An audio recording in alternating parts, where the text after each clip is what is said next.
So Exodus 32 represents one of the most epic failures in the whole Bible, especially the Old Testament. The Israelites make a golden calf god. And here's my question.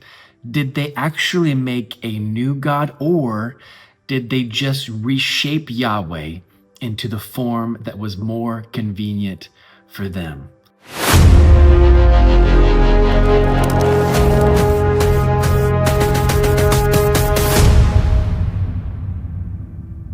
Let's answer that question and expose some foreshadowing and patterns in this story. Here's the first thing that the golden calf represents in the story. The golden calf represents a visible God instead of a trusted God.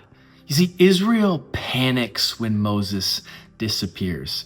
They can't see God for themselves. They can't hear God like Moses can. And God's nowhere to be found. And all of a sudden they say, if God's not here, we need to create something for ourselves. And it's in Exodus chapter 32, verse 1. It says this: when the people saw how long it was taking Moses to come back down the mountain, they gathered around Aaron. Come on, they said, make us some gods who can lead us. We don't know what happened to this fellow Moses who brought us out here from the land of Egypt. So they're growing impatient, but it's deeper than that. They actually want a visible God. They're used to that. They wanted a God that they could see, that they could touch, they could interact with. And it's not so far off from Genesis. I love this, but let's go back to Genesis chapter 3, verse 6. It says, the woman was convinced. She saw that the tree was beautiful and its fruit looked delicious. So she took some of the fruit and ate it. You know, it's interesting, in both stories, in the Exodus story and in the Genesis story, sight actually comes before trust.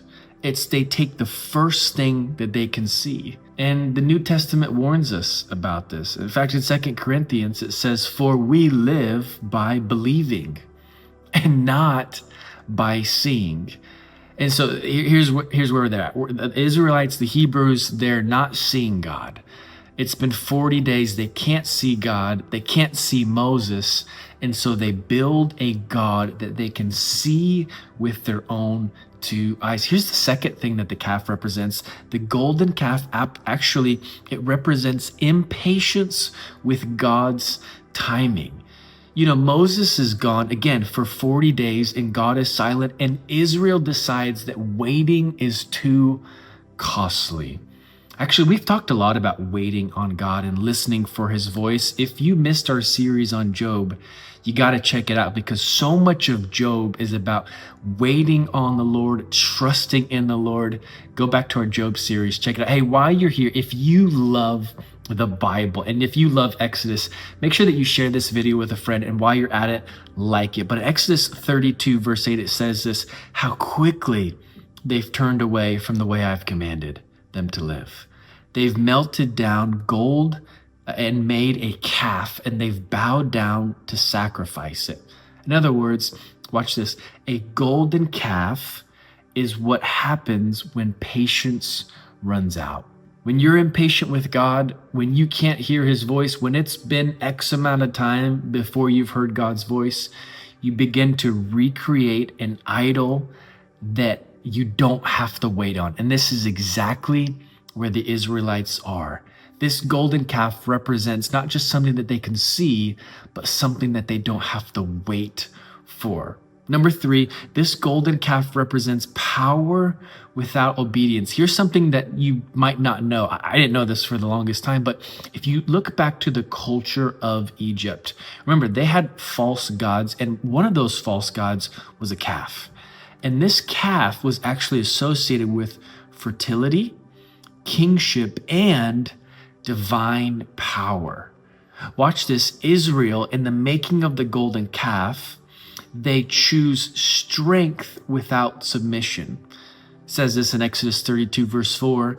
Then Aaron took the gold, melted it down, molded it into the shape of a calf. When the people saw it, they exclaimed, oh, these, not Yahweh, these are the gods who brought you out of the land of Egypt. They actually credit the calf with their exodus. They actually credit the calf with their salvation. And the scripture makes this exchange so evidently dangerous. In Psalm 106, verse 20, it says they traded their glorious God for a statue of a grass-eating bull.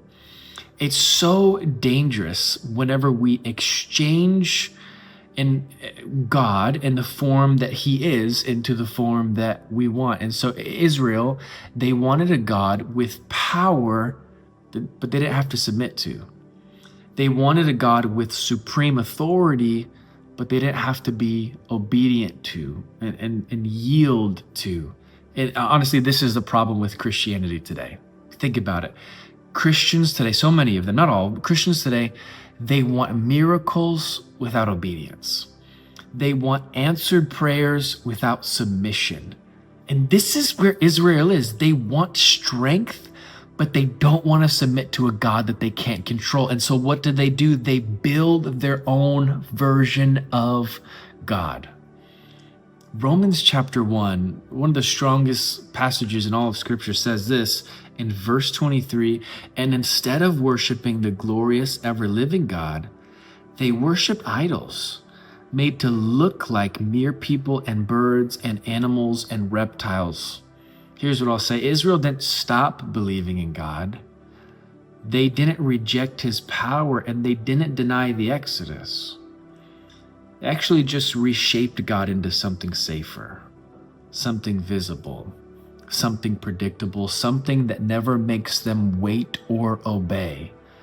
The golden calf wasn't a replacement of Yahweh. It was actually a revision of Yahweh. That's actually the most dangerous form of idolatry, by the way. It's not worshiping a false God, but it's worshiping a God that you've recreated into something that suits you more. Listen, if you loved this video, check out yesterday's video. I think that you'll love it equally. Be on the lookout for tomorrow's. We'll see you very soon.